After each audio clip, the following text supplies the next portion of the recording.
He was the greatest champion among the hunters. He worked like an animal to reach that level, but as he grew older, all those he had helped discarded him onto the streets. On the same day, he was transported to the past by Truck-sama and returned determined to transcend his abilities and become the hunter above all others. Our story begins with an explanation. 30 years have passed since the monsters emerged, but thanks to those who gained supernatural powers, they ceased to pose a significant threat to humanity. This paved the way for the rise of a new international sport, the Hunters League. We see a person walking confidently into an arena as the crowd applauds. A giant screen reads Hunters League, and a man is shown loading ammunition into a rifle, smiling as he declares that he, among all the participants, is a legendary player. However, comments appear on social media. Some say Changhyeon is already washed up and now just burning money. Others wonder when he will finally retire. They point out that for its cost, the team could hire 2 more useful players. Meanwhile, we hear Changhyeon's explanation about his decline in performance during the summer season and his failure in the playoffs. Newspapers recount his downfall and devastating losses. We see Changhyeon frustrated, lamenting how all of his achievements and hard work vanished in an instant because of just 2 bad seasons. He throws his phone to the ground as a man in a suit sits across from him. The man addresses our protagonist by name, warning him that this is likely his last season. Afterward, he would be forced to resign by the president and would begin working in marketing and business management. He also reminds Changhyeon about his mandatory military service, which he cannot escape. Changhyeon chuckles softly, his mind flooded with questions. He admits that he expected to eventually be told to leave the team. He acknowledges that retirement is inevitable, as aging and declining skills are part of life. However, he finds it unbelievable that the manager is telling him to step aside and merely become a figurehead for the team, especially him, who single-handedly led them to victory up until now. Grinding his teeth, Changhyeon kicks the table hard, swearing at the manager. He stands up and storms out of the room as the manager asks where he's going. Our protagonist replies that he doesn't need to listen to the manager anymore, opening the door and leaving. The manager, enraged, calls him a brat and a punk who should listen when an elder speaks. He rubs it in Changhyeon's face, saying this is why his image is so bad and why everyone is calling for his retirement. Finally, the manager shouts that he should never have nurtured an ungrateful fool like Changhyeon. Insulted, Changhyeon stops in his tracks and turns back with an indescribable look of hatred. He strides toward the manager, who looks confused. Changhyeon grabs the manager by the collar and lifts him, demanding to know if he really said he created him. Enraged, Changhyeon asks if the manager has forgotten who truly brought them this far. As he recalls the past, Changhyeon wonders if he would have been better off if he hadn't succumbed to temptation and activated his ability back in high school. We see the ability called Full Bloom, rated as C+, which increases in rank over time. However, once activated, it stops growing, though its attributes boost proportionally to its rank. The manager, pressured, can only say he did what he thought was best for Changhyeon. Furious, Changhyeon shoves him against the table, knocking over a few items. The manager, terrified, raises his arms to protect himself, stammering that it's all his fault, but insisting that violence won't change anything. Changhyeon's mind drifts as he walks through the crowd, lost in thought. He feels useless. After holding so many trophies in his life, is this how it ends? Despite having high-ranking and useful abilities, he feels he's hit a wall. He possesses the abilities All-Seeing Eye, plus rank, Arcane Weapon Transmutation, a rank, and Full Bloom, in addition to Legendary Sniper and 3-dimensional maneuvering. Changhyeon walks past the glowing windows of a restaurant, coming to the conclusion that all he has left is his aging body and abilities that have reached a premature obstacle. Full Bloom prevents him from advancing further. He steps onto the street, questioning the purpose of it all. Walking across the crosswalk, he searches his mind for a reason to keep going but struggles to find one. A sudden light illuminates Changhyeon's face, and as it does, his final thought is that he won't get to see anymore. The sound of a collision echoes as the screen fades to black. We see him lying on the ground, his life draining away in a red liquid from his body. People around him call for an ambulance, while others murmur in the crowd. But the only thought running through Changhyeon's mind as he looks at the championship ring on his finger is no. This isn't true. He realizes he still wanted to keep trying, just a little longer. He wanted to hear the crowd cheer his name one more time, to deliver an incredible performance on stage, and to leave on top with his team with honor. As he lies on the ground, tears begin to fall as his body struggles to stay awake. A voice explains that this was the last thing he remembered from his past life. Time travel. Everyone has fantasized about it at least once. Everyone has regrets. It's normal to wish to go back in time. Of course, it's usually just a fantasy since it's impossible, but we see a screen confirming that the examination is complete. The physical attributes of the person being examined are displayed. While another window prompts him to press the button in the lower right corner to stand up, he opens his eyes as a voice states that upon waking, he realizes he has returned to the day when his legacy began. We cut to a scene where a doctor is examining a report that has just been completed, informing the others to wait a moment. We see a woman standing beside our young protagonist as the doctor happily announces that her son is indeed awakened. The woman seems a bit bit confused but nods as the doctor hands her the test results. In the background, we see a smiling Changhyeon telling his mother that he's ready, so they can leave now. His mother agrees and they begin walking outside. We see a large building with a circular plaza as she asks him how long he's known. He replies that it hasn't been long, but what she really wants to know is if he's thinking about doing something foolish. He asks if she means becoming a hunter, but from her expression alone, it's clear she's not fond of the idea. She explains that even if he manages to become one, which is already quite impressive, those who appear on TV are just the elite, the first division hunters who represent a tiny minority. She advises him to give up on the idea now if that's his plan. Changhyeon contemplates whether to tell her the truth, that he's from the future and not only is he in the first division, but he's legendary among them. At the same time, he knows she wouldn't believe him. So he simply tells her that he'll prove it to her. She tries to lightly smack him, saying he doesn't need to prove anything, but our protagonist dodges effortlessly, smiling. Changhyeon starts running as she yells after him, reminding him that he'll soon be in high school and needs to focus on his studies, not some silly dream. He shouts back that he'll work hard as he continues running. He thinks to himself that he'll prove it to her. At the same time, he wonders what a legendary hunter can achieve after going back in time. We cut to a scene of Changhyeon asleep inside a machine resembling an incubator. He explains that the potential to become a hunter is measured through a technology that analyzes the body and its physiological capabilities. However, it cannot determine one crucial thing: abilities. He begins to rise from within the strange machine, lifting his hand and generating a small amount of blue energy in his palm. Normally, awakened individuals can only speculate about their abilities or how to use them. We see various hunters showcasing diverse abilities, from flames to a cool green glow. However, this doesn't apply to Changhyeon, who possesses all-seeing eye. We see him opening his eye, revealing glowing red markings in an incredibly stylish design. The scene shifts, revealing that he is actually in his bed, and what he saw was a memory from the past. Now fully awake, he observes his abilities, noticing that Full Bloom is locked and has reverted to an E rank. However, his other abilities have retained their ranks from his previous life. He acknowledges that he already expected Full Bloom to return to E rank and knows that abilities can be improved. He can regain his old strength, and for now, the most important thing is to adjust to his current body and abilities. Flexing in front of a mirror, he notes how out of shape he looks. He mutters to himself that it's pathetic, just as a man's voice from another room says they should observe him for a year. Opening the door, he sees his mother talking to a man who is likely his father. The man states that it's Changhyeon's life and he should have the freedom to decide what he wants to do. His mother argues that since he's just entering high school, they can't give him so much freedom. It would be irresponsible. The man agrees but insists that putting Changhyeon under observation for a year is the better option. He explains that it's only 1 year, and if it doesn't work out, Changhyeon can simply move on. His mother counters, saying he doesn't understand how important a year is for her son. She warns that if things continue this way, Changhyeon will keep chasing an unrealistic dream while his classmates focus on their studies and earn good grades. From the doorway, Changhyeon remembers how strongly his mother opposed this future. He knows he wouldn't win an argument with her, so it would just waste time. She asks if he knows how much can change in just 1 year. The protagonist confirms to himself that he knows. In 1 year, players can participate in dozens of matches, improve their abilities, and gain significant experience. If he had started a year earlier, Full Bloom would already be at C rank, a difference that would have greatly impacted his career in his previous life. Determined to change things, he suddenly opens the door and declares that he doesn't need a full year, just 6 months. He promises to prove his talent in just 6 months. Both parents are startled to see him listening, but his father breaks into a wide smile. Changhyeon, resolute, insists that he's serious and will prove himself. We cut to Changhyeon at a reception desk, asking a woman if he really can't enter.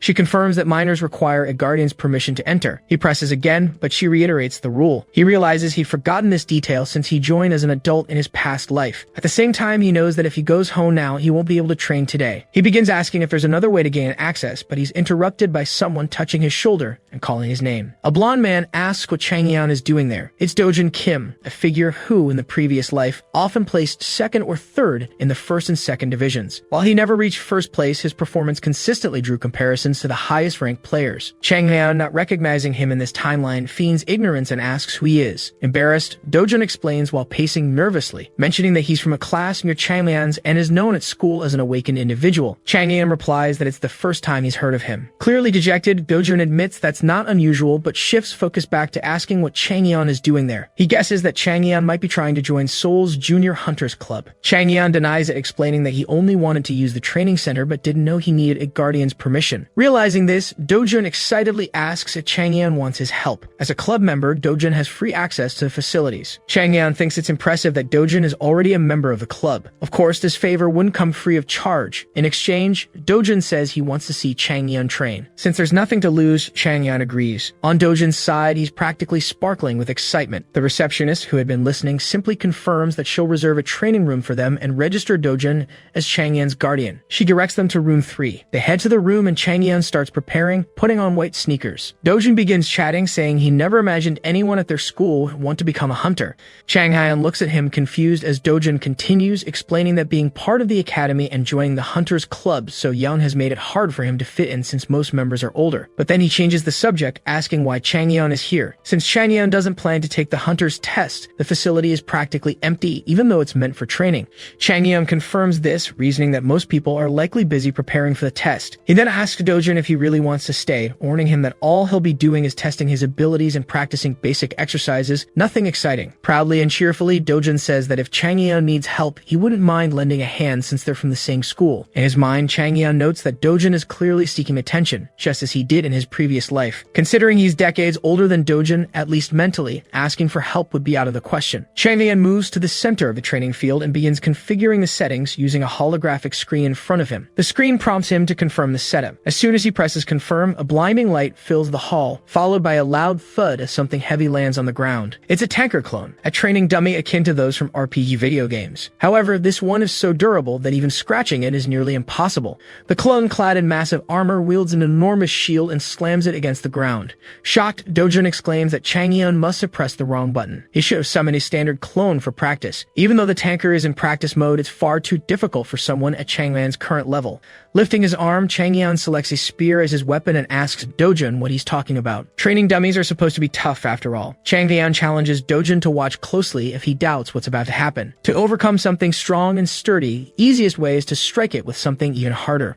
Of course, at his current level, this isn't an option for Changhyeon, but that doesn't mean he's out of alternatives. Examining the clone from head to toe, he spots the joint in its shoulder. Realizing it's a weak point, he leaps forward and drives his spear into the joint, separating the clone's arm from its body. Landing on the ground in a crouch, he thinks to himself that his body control feels pretty solid. Activating All-Seeing Eye, he analyzes the clone's weak points. Without giving it time to recover, he rushes in, slicing cleanly through its midsection and severing the upper and lower halves of its body. Holding his spear firmly, he finishes the job with a downward thrust into the clone's chest. As the clone's body dissolves into particles, Changhyeon strikes a triumphant pose. Twirling the spear in his hand, he muses that he should have recorded his performance. He didn't expect to perform so well in his first attempt. Dojun, walking up to where the clone had stood, marvels at the display, saying it was incredible. He guesses that Changhyeon must have set the defense stat to its lowest, or else he would have needed at least a unique grade weapon to deal any damage to a tanker. Changhyeon thinks to himself that Dojun is misinterpreting what he saw because he doesn't understand it. Dojun starts clapping, praising Changhyeon's moves as amazing and confidently stating that Changhyeon could probably pass the hunter's test. He also asks if Changhyeon has taken sword or spear training before and mentions that he'd like to give it a try himself before his team training session later. Changhyeon simply tells him to go ahead and try. Walking away, Changhyeon decides there's no need to explain anything to Dojun. He'll figure things out for himself soon enough. As Changhyeon leaves, the sky grows dark, and the sound of metal clashing continues from the training room. Dojun is still there, tirelessly trying. Frustrated, he mutters to himself, swearing that he replicated Changhyeon's technique and even set the defense stat to the minimum. Looking ahead at the clone, he resumes attacking relentlessly, wondering why it isn't taking any damage. Time continued to pass as Dojun couldn't stop trying, questioning whether he had configured something incorrectly. It didn't seem possible that he couldn't even scratch this stupid clone. His thoughts were interrupted by a man addressing him, asking why he wasn't greeting his superior. Dojun turned, calling the man Jisoo, and greeted him with a bow, saying it was good to see him. Jisoo walked toward him, hands in his pockets, almost mimicking Doflamingo's posture. He glanced at the perfectly intact tanker clone and asked Dojun why he was attacking it. Dojun, clearly trying to cover it up, so he was just warming up and practicing. Jisoo smirked and asked who in their right mind would use a tanker clone for warm-ups, smacking the clone's helmet as he mocked Dojun. He warned him that even with the lowest settings, it would be impossible to deal damage and that he shouldn't act like an idiot. Dojun clenched his teeth in irritation, feeling both challenged and humiliated. The scene cut to the view of a train window, where Changhyeon leaned against it, gazing at the water and reflecting on how weak he was. His mind wandered back to the general training facility for hunters. After Dojun left, Changhyeon had the chance to fight against some of the creatures from the Hunters League, or the AI holograms of hunters. Through these sparring matches, he realized just how weak he truly was. His all-seeing eye was still limited to a B rank. blank, making it impossible to deliver any significant damage. Looking out at the moonlit sea, he acknowledged that his current physical stats were only slightly above those of a well-trained civilian. He needed to train his body if he wanted to grow stronger. At least his full bloom skill was helping him recover faster. However, he needed to train harder to break through his current barriers and enhance his capabilities. The problem was that the training center was only open to club members at night, and he couldn't always rely on his parents' permission to go there. Pulling out his phone, he started searching for a place to train alone, but was interrupted by a call from Dojin. Answering the call, he heard Dojin ask if he was on his way to training. Changhyeon, puzzled, asked what he meant, and Dojin offered to buy him dinner if he came over. The scene transitioned to a restaurant where Dojin sat waving at Changhyeon to join him. As Changhyeon sat down, he questioned if Dojin had money to burn. Dojin confidently replied that he had plenty. After all, becoming a hunter required a lot of money, and his family had it in spades. Changhyeon silently agreed. Awakening tests and equipment were exorbitantly expensive,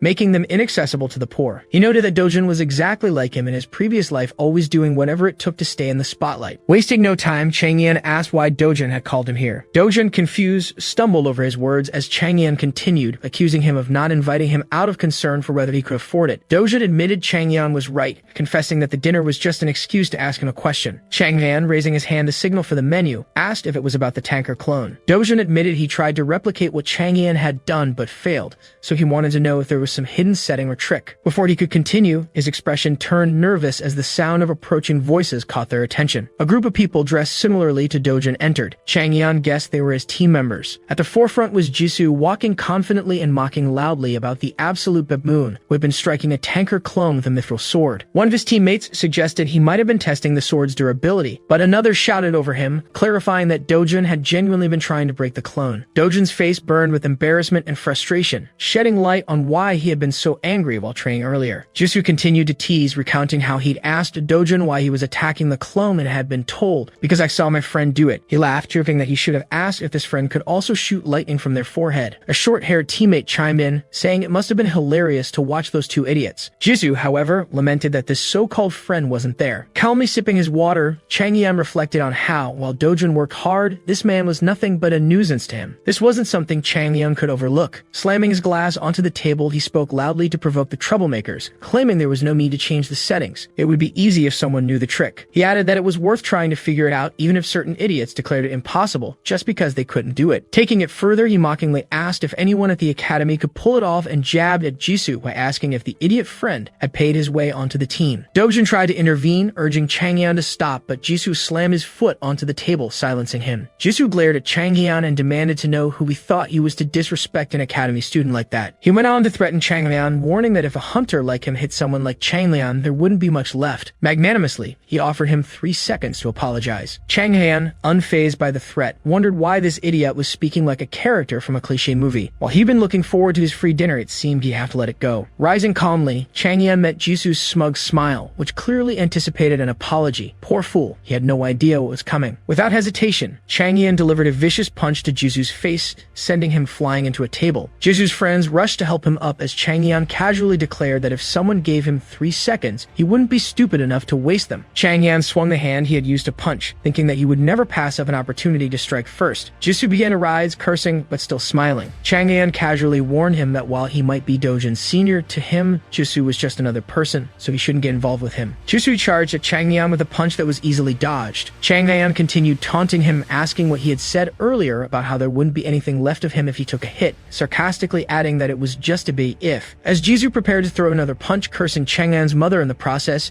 Changhyeon countered and delivered a brutal punch to his face. Jisoo, now visibly frustrated, stopped after the hit, saying that now Changhyeon had gotten what he deserved. He grinned as he looked at Changhyeon, who could sense the danger through his all-seeing eye. Jisoo started to release a purple energy, and as Changhyeon jumped to avoid a gravity-based attack coming from above, he realized that Jisoo was actually using his ability in a public space close to civilians. While Dojin hurried to evacuate those nearby, Jisoo continued launching attacks, which Changhyeon barely managed to dodge. The final attack came dangerously close. Changhyeon stopped dodging and stood up after Jisoo paused for a moment. Changhyeon thought to himself that he had been considering holding back, but after this idiot had caused so much noise and trouble, he simply stared at Jisoo's face and warned him that he was as good as dead. Jisoo shot back, asking if that wasn't supposed to be his line. Jisoo attempted another attack, but with a swift jump, Changhyeon evaded, realizing that his all-seeing eye was helping him avoid the attacks up until now. Still, he couldn't close the distance. Looking around, he noticed plates scattered on the floor and immediately came up with the perfect plan. He grabbed one of the plates and threw it straight at Jisoo's face. face. Jisoo smiled as his aura flared, stopping the plate in midair. He started questioning if Changhyeon really thought it would work, but he was interrupted by a bowl of soup being thrown in his face, followed by a plate. Changhyeon casually told him that he should have dodged, as he was now throwing multiple plates at once. Jisoo panicked as he saw all the plates approaching. He managed to stop every one of them, but we are then told about the cooldown time of abilities. Every skill has a recharge time, and they must be used wisely to avoid being without them in the middle of fight. Jisoo realized he wouldn't be able to use his abilities. Meanwhile, our protagonist happily informed him that more plates were coming. However, one of the plates hit Jisoo directly in the face. Jisoo complained about the dirty tricks, but quickly noticed that Changhyeon had disappeared. Jisoo started looking around, and the warnings began. Changhyeon's voice echoed, saying he was aiming for his head. Jisoo tried to block, but he was hit directly in the stomach. He started complaining about where Changhyeon said he would strike, but again, Changhyeon shouted head, and Jisoo defended his stomach, thinking he was lying only to take a punch straight to the face. As Changhyeon continued shouting head like a maniac, he hammered Jisoo, who was already on the floor, unable to retaliate. Our protagonist finished his beating, leaving Jisoo unconscious on the floor while he looked around at the mess, realizing that he would be the one blamed. After all, he was the one who struck first and was still standing after the fight. As the sound of police sirens approached, Changhyeon had an idea. He punched himself a few times and placed Jisoo on top of him, finally waking him up. Jisoo saw the situation and began to raise his fist to punch Changhyeon, but the door suddenly burst open with Dojin telling the officer that Jisoo was the one responsible. With his excellent acting skills, Changhyeon pleaded for Jisoo to stop pretending to be in pain. The officer raised his hand with the taser, ordering Changhyeon not to resist. Jisoo was taken away, while Changhyeon simply smiled, relieved to be spared from any responsibility for his impressive performance. Jisoo probably wouldn't admit to being beaten by a rookie, as that would be an unbearable shame. Even if he told the truth, using his gravity ability made him more responsible for the mess. We jump forward in time a few days, where Dojin is drying himself with a towel and responds that it has been difficult for Jisoo. He has been ridiculed by the team, and there are rumors that he may be expelled because of the incident. Our protagonist thinks to himself that this time justice prevailed. He starts a new match while replying that there's no time for questions from Dojin. Changhyeon holds his spear while thinking about his full bloom ability. He explains that every time he accomplishes something impressive, full bloom grants him a new skill. He leaps into the air yelling head, while we see his new skill, name attacks, which allows him to announce the target location and amplifies the force of his strike, regardless of where it lands. We see him strike directly at the clone's head, cutting it cleanly on the first try. In the background, Dojin is left in shock. Meanwhile, our protagonist thinks that he never had a skill like this in his past life, nor would this have been considered an impressive feat. It's the perfect ability for people to think he's crazy. We fast forward to a little later, where Changhyeon is now having lunch at home with his family. At the table, his mother asks if he really wants to take the test for the survival show for hunters,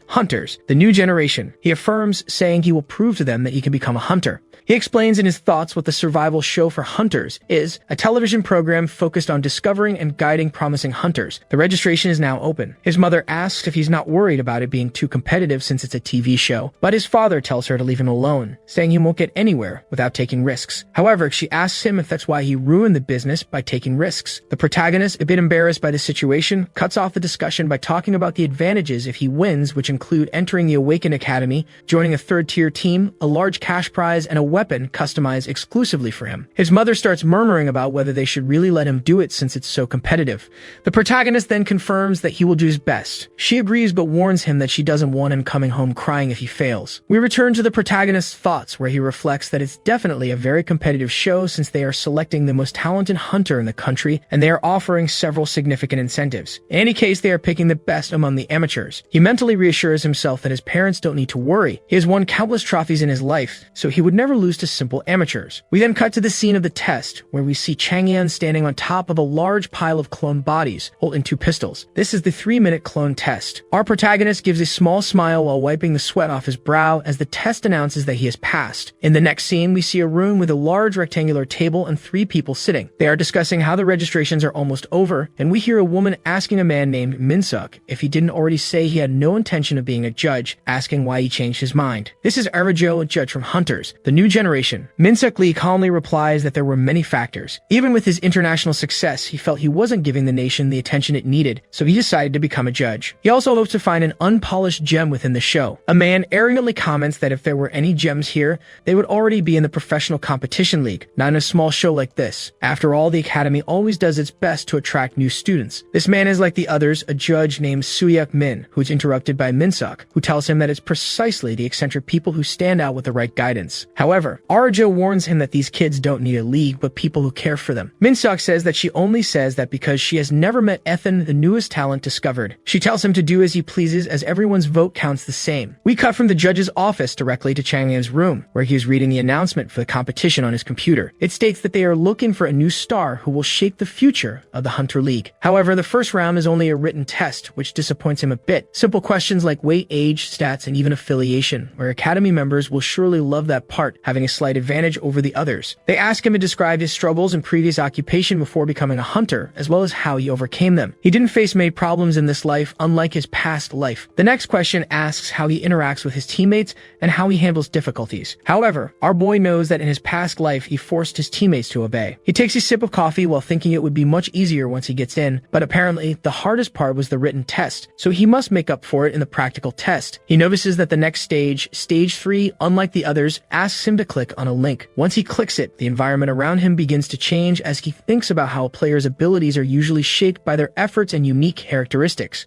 He observes that the whole environment looks a lot like a training room while wondering how the hell someone gets an ability like this. Contemplating whether it's an illusion skill or even teleportation, a modified voice begins to explain the details. He must demonstrate his practical abilities by facing waves of clones for 3 minutes, and the weapon he will use will take the form of his imagination. Our boy smiles as he begins to materialize 2 pistols in his hands, spinning them and holding them firmly. He affirms that a practical test is right up his alley. He walks to the center of the area, thinking he chose dual pistols because he selected them with arcane weapon transmutation, even though he thinks they don't work as abilities. The area announces that the test will begin. A countdown starts, and when it reaches 0, the eye that sees all is activated, observing dozens of clones forming, but none of them seem to have the defense stats as high as the tanker clones. With a slight psychotic smile, he raises the pistols, thinking he'll go as fast as he can while shooting at the clones' weak points with the help of the eye that sees all. We cut to Arjo slamming her hand on the table, asking if this is a joke, and if Minsuk doesn't think this is a mistake. He replies that this will be problematic as we see our protagonist on the screen shooting at the clones, each one being destroyed one by one. Arjo warns that this isn't what they envisioned when they made this test. After all, anyone could take down clones using a firearm, so this is undoubtedly cheating. Moreover, his written test is a disgrace and unacceptable, she asserts, showing them his answers.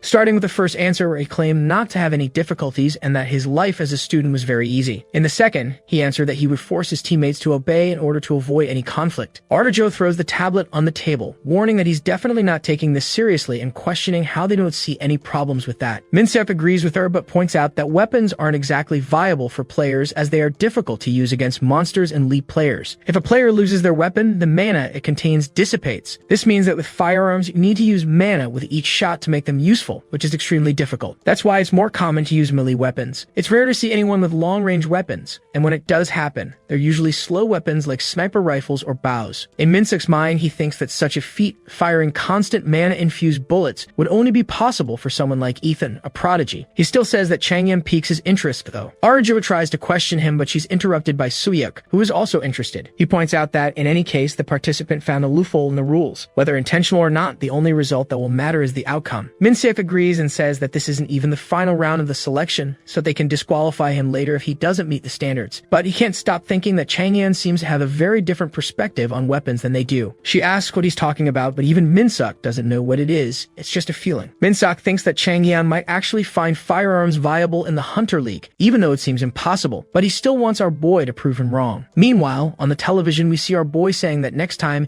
it would be better to use only one weapon. We cut directly to Dojin talking to a man who asks him if what happened with Jisoo was really true. Dojin confirms and says that, fortunately, his friend wasn't too badly hurt. The man reflects that even though Jisoo isn't good in hand-to-hand combat, his ability is extremely strong, and still, Dojin's friend wasn't hurt too much, while Jisoo was beaten to a pulp. The man pushes that aside and asks Dojin if he really signed up for the Rookie Hunters program. Dojin confirms and says he's only telling him this because he's going to be busy with the filming for a while. But almost ignoring Dojin, the man asks if the guy who beat Jisoo, Changhyeon, signed up too. Dojin says he doesn't know, but will ask him the next time he sees him. The man simply tells him to go away, as he probably has a lot to prepare for the program. Dojin stands up, confirming and leaving, bidding him farewell and calling him coach, saying he finds things interesting. As Dojin walks away, we see him glance through the door and notice Jisoo. The coach continues to think that Jisoo will also be in the competition, so he's looking forward to seeing how things will play out. We jump directly to Changhyeon, standing in front of the large stadium, thinking it's been a while since he last came to this place. It was here that he made his debut in his past life. We start learning about the Hunter League, which is divided into 3 divisions. The first division matches take place inside a tower, while the second and third divisions take place in a virtual reality stadium. He used to wonder why these stadiums were so large when almost no one used them, but now, entering this place placed, he feels like he finally understands. These stadiums are made for situations like this. We see a massive stadium with rows of seats filled with people. He notices a few familiar faces, the qualifiers of the new generation: Angyeol Yun, Haiju Yu, and finally, Minsong Jang. He observes these promising people and wonders who among them won in the past, but it doesn't matter. This time, it will be him. We cut to Dojin in the middle of the crowd, calling out to our protagonist as he had saved a spot for him. Changhyeon walks over and sits down, asking how Dojin is doing. Dojin, who is fine, emphasizes how Changhyeon is doing, noting that he was injured and expected him to spend some time in the hospital. But our protagonist was thinking to himself that it didn't even hurt, it was a breeze. However, to Dojin, it probably seemed like he was badly hurt after facing Jisoo. Dojin leans in and whispers in Changhyeon's ear that Jisoo is on probation, and that the doctors said he would only fully recover in 3 weeks. Our protagonist wondered why, after 3 weeks, this crazy guy was still at the location while watching Jisoo, hooded, sitting in the stands. Dojin then explained that he had no choice. Professional teams were scouting young academy talents,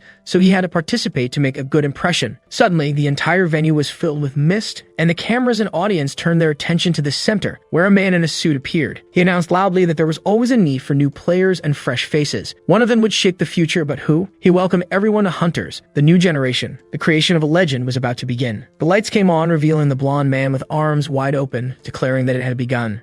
A massive hologram of a tower began forming in the middle of the venue. They were welcome to the greatest show in the world, where the new talent of this generation would be discovered. Everyone present had outperformed other awakened individuals across the country. Only 2% of hunters would represent the new generation of Korean hunters. He made sure to request a round of applause for them. As the applause echoed, he announced that he would now introduce the 3 judges of the competition. Arjo, a powerhouse with 3 national victories in the lead to her name. The world runner-up and best international Korean, Min-seok Lee. And finally, Suyeok Min, a national icon among Korean hunters. Everyone, including Dojin, was astonished to see Min-seok among the judges this year. After all, everyone thought he was busy with an overseas engagement. Changhyeon himself remarked that these were 3 heavyweights on par with the peak of his past life. However, to be clear, he believed he wouldn't lose to any of them. We returned our focus to the host, who announced to everyone that the competitors would face challenges set by the judges, with the first-place winner receiving around $360,000 as a prize and a custom-made weapon crafted directly by the Mora's Workshop. Everyone was stunned that such an item would be given as a prize. Mora's Workshop sold each of their standard items for thousands of dollars and only created custom weapons for those they deemed worthy. Our protagonist immediately thought that with a weapon like that, he could reach the strength of his past life faster than he expected. Arajo's voice began to echo as she took the microphone and took over the presentation. She announced that the 100 hunters present had already surpassed 4,350 other players to make it here, but they still needed to prove themselves as true hunters. To do so, she would now give them their first mission. It would be a survival test in a dungeon that had once been used by other players. They had to survive until the number was reduced to 20. The dungeon would be the land of lost souls, and additionally, the top 5 in the ranking would receive advantages in the next stage. The audience began teleporting into the dungeon as the host's voice returned,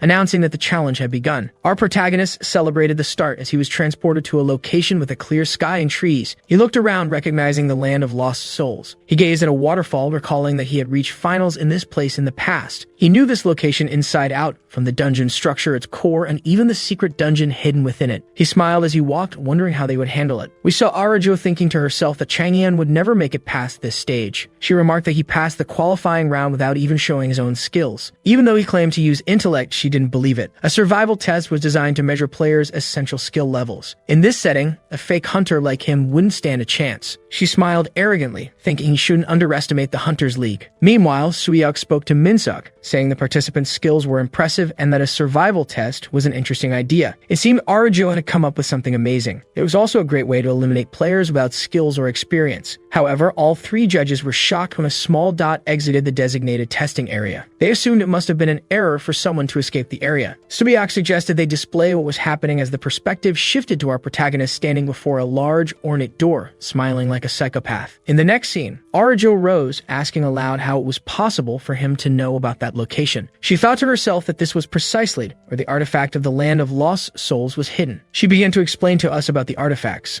Artifacts are treasures hidden within dungeons that come in various shapes and forms. Sometimes just one artifact is enough to guarantee your complete victory. The scene shifts back to Arajo, who is thinking that this dungeon hasn't even been used for competitions yet. So not even a first division player knows about it, let alone an ordinary person like Changhyeon. It's impossible for him to know about the location. Min-seok whispers to Arat, asking if something is going wrong, because if it is, they need to fix it now. She simply affirms that it's not an error. The virtual reality they are in is modeled after the real dungeon, so he's just entering a hidden area. It's unknown to everyone, including the hunters of the League, which is why it doesn't show up on the map. Min-suk asks the most important question: what's inside the secret dungeon? She pauses for a moment in silence and then responds, the Aether, an artifact so powerful that it is forbidden in the Hunter League. Both of them are shocked and question if there's any way to remove the artifact from the test. She tells them it can't be removed without stopping the test, but since it's a virtual reality, there's no need to worry about it being taken out. It can only be used within this stage. Min-suk understands but asks if there's no guardian protecting the artifact. Once again, we are explained about the guardians. They are monsters that protect the artifacts, and the stronger the artifact, the stronger the guardian. Inside this secret area, we see a large blue cube, which is the cube guardian of the Aether. Our protagonist opens the door and enters, smiling calmly. He thinks to himself that it's a bit confusing, since it's been a long time, but he's finally found the place. He begins to move forward, wondering if defeating the guardian and obtaining the Aether will allow him to easily win this round. He walks until he finds the giant glowing cube floating in the air. As soon as he enters the area, he's greeted with a huge beam of light that almost hits him. He thinks to himself that if he hadn't faced it before in his past life, he would have been eliminated right now. This creature was identified in the past as a technological relic discovered in the ruins of the tower. He defeated it in the past to obtain the Aether and win. Since it hadn't been discovered yet and was in the middle of the match, he was able to use it before being banned.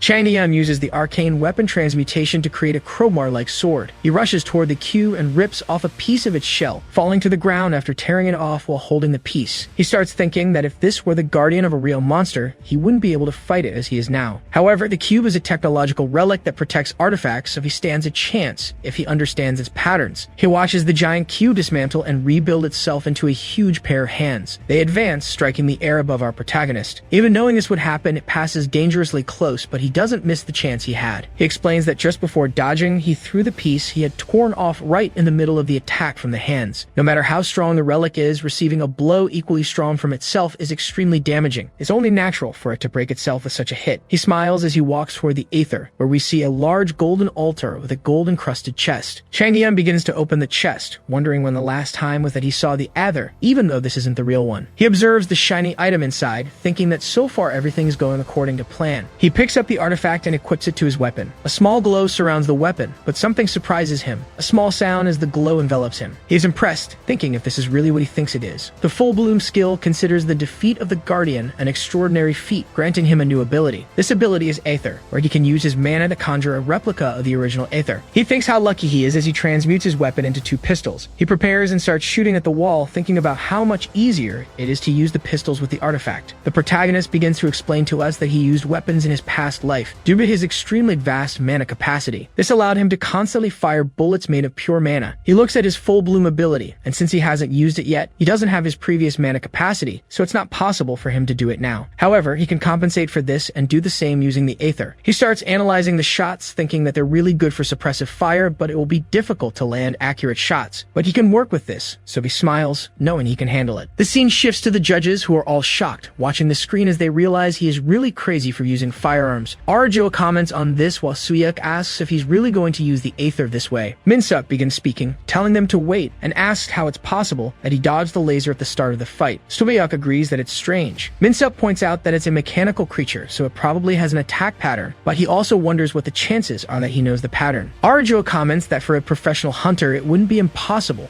but for a rookie competitor like him, it's totally impossible. So it's more likely that he has clairvoyance or something like that to predict the opponent's movements. She pauses to think about how he managed to defeat this creature, using just a piece of the creature itself. She remembers Min-suk's words, that true talents come from eccentrics. She grits her teeth in frustration, not liking that our protagonist is standing out. We cut to a hunter jumping from tree to tree. He stops, looking at the scoreboard in the sky. He comments that everything is going as planned, just as predicted by the Academy's #1 team. With 60 disqualified players in total, the test should end soon. He thinks that there's no one who can beat him in hand-to-hand combat, so there's nothing to worry about. However, he's startled by the loud sound of a gunshot as we see our protagonist coming out of the woods, wondering if he took too long since many people have already been disqualified. There's a small chance he could end up in first place if he eliminates everyone remaining. It would be difficult to find everyone, so he thinks his best bet is to at least place in 5th, which is why he plans to take down as many as he can. He spots someone in the woods inking around. It's Jisoo. We see that he's just hiding, trying to ambush another hunter.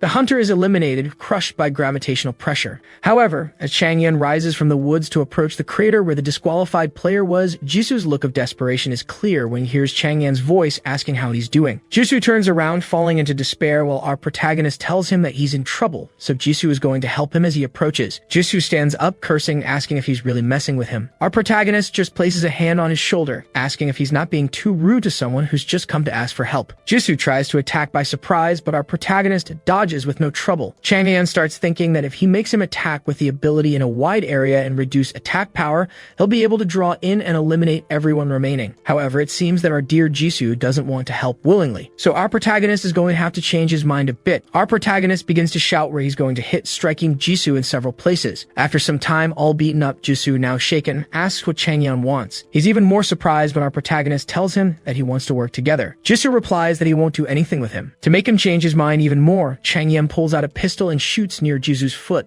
Then he puts the barrel to Jisoo's head, telling him that he has two choices: not help and be eliminated here, or help him and stay alive. Under pure and spontaneous pressure, Jisoo asks what he wants him to do. Our protagonist just gives a small smile, and the scene cuts directly to two hunters exchanging blows. However, we see the pressure from Jisoo's ability on them. They're confused as we see a pistol firing twice. Our protagonist celebrates the double kill. While celebrating the double kill and hearing Jisoo cursing behind him, we see a sword surrounded by a golden glow thrown directly at him. However, Jisoo notices and stops at mid-air with gravity. Then the protagonist comments that it seems his weapon made a lot of noise and attracted attention. He looks back while another group approaches, 4 people in total, including the man we saw jumping between the trees earlier, with the sword returning and floating beside him. We leave this situation behind, and it's explained to us that the Hunter League is a team sport, so naturally, there will be people who aren't suited for direct combat, like Jisoo, who, despite having a very strong gravity ability, is still a support player. Soon, we see Minseok speaking, asking if the protagonist is going to finish off Jisoo, who had been doing quite well. But Arajo interrupts, saying that if he wanted to eliminate Jisoo, he would have already done it. She concludes that he is probably planning to use him as support. Minseok wonders how he found such the right person for the role and questions if, for some reason, they've had prior involvement.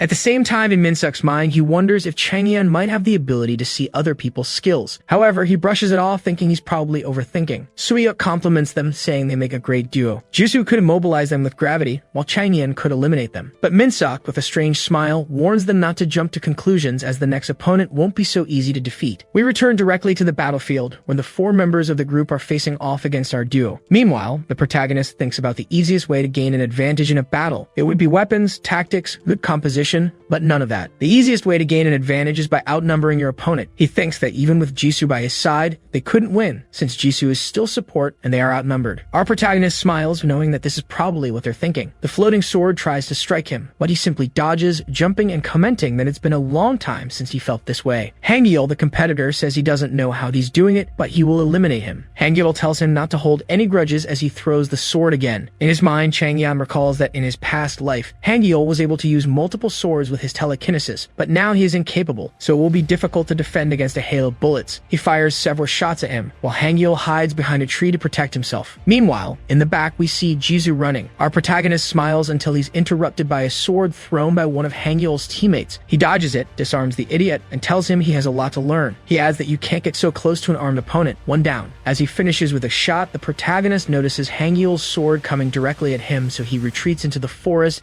activating the all-seeing eye as he hides behind some trees. The rest of the group follows, but unlike our protagonist, they can't see him. He jumps over the 2 of them and bang, the first one goes down. In sequence bang, the archer is eliminated. He lands on the ground, saying that so far he's killed 7, and the only one left is Hangyeol, who's surprised by a sudden shot from our protagonist. He manages to block it with his sword, but returns it to his hand using telekinesis. Smiling, our protagonist spins his weapons in his hands and soon starts a barrage of bullets, but Hangyeol manages to repel all of them with his sword. The protagonist acknowledges his ability, but unfortunately for Hangyeol, he's still not giving his best. He begins firing several bullets, while Hangyeol uses his telekinesis to wield the sword. At this moment, the protagonist does something impressive. He deliberately shoots at Hangyeol's sword so that it deflects the bullet. While using the all-seeing eye, he tracks the bullet's trajectory and shoots another one that hits Hangyeol directly in the head. However, the sound of a beep rings, signaling the end of the first stage. Everyone is disconnected and returned to the large stadium, where the announcer informs everyone that these are the last 20 qualifiers, and with that, the survival game has ended. The protagonist complains that he missed the chance to eliminate Hangyeol right then, while the screen above them shows the names of the 3 judges. Arajo is the first to speak, congratulating everyone who made it this far, calling them true hunters and saying that they are just a small fraction of the awakening. Minseok adds, asking everyone what the true objective of a hunter is. He asserts that it's not about winning battles. It's about being like the first generation, protecting humanity and always being on the front lines exploring the dungeons. He finishes by saying that the survival game probably showed everyone just a small small fraction of what they will experience, and the next stage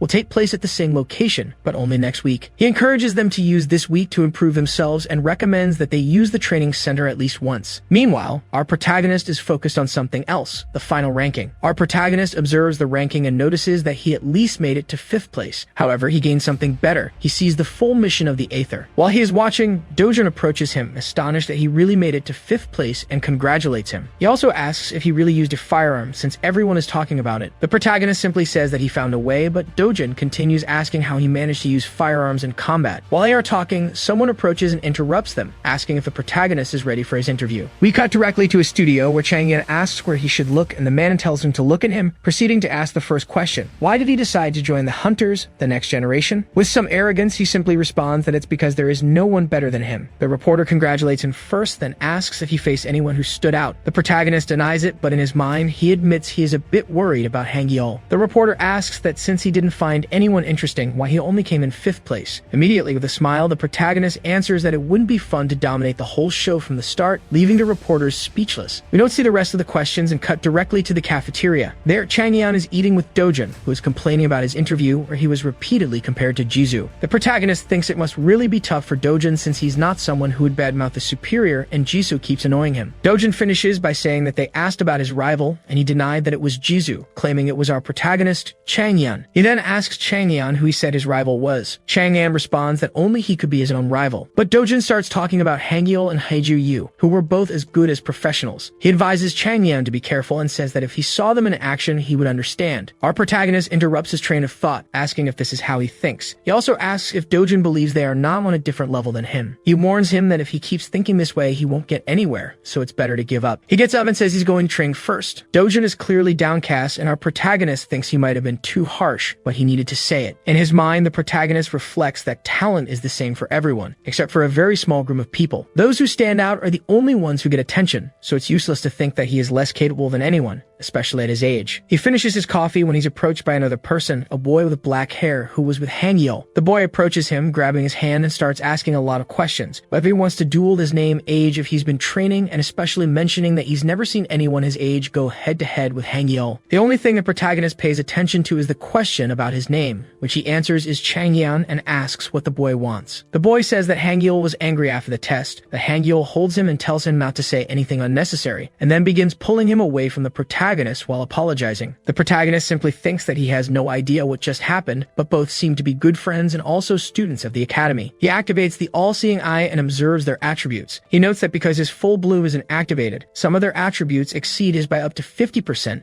and some are even double his. He thinks that thanks to the Aether, he gained an advantage this time, but next time, it won't be so easy. We start seeing the show's presentation for the public, and the judges in the room review the profiles. We see Suyuk asking if Hangyeol is the boy from the private academy of Seoul. We return to the program, where Hangyeol comments that becoming a hunter has always been his dream. However, it wasn't easy, as he failed the private academy admission exam twice, but through hard work he transformed, learned to evaluate and improve himself, which is why he believes in hard work. We shift to Dojin, who is watching the presentation, and our protagonist approaches him, asking if it already started. Dojin confirms and says he really thought it wouldn't air so soon, but it seems technology has advanced a lot. Our protagonist asks how the evaluations are going, and the blonde boy says they're fine, mentioning that many people are saying Hangyeol's answers were boring and rigid, but someone was much more eccentric with their answers. We then see our protagonist appear on the screen. Hey everyone, did you enjoy this story? I really liked it. If you want to follow the next part, make sure to subscribe to the channel and leave a like. See you in the next story, guys.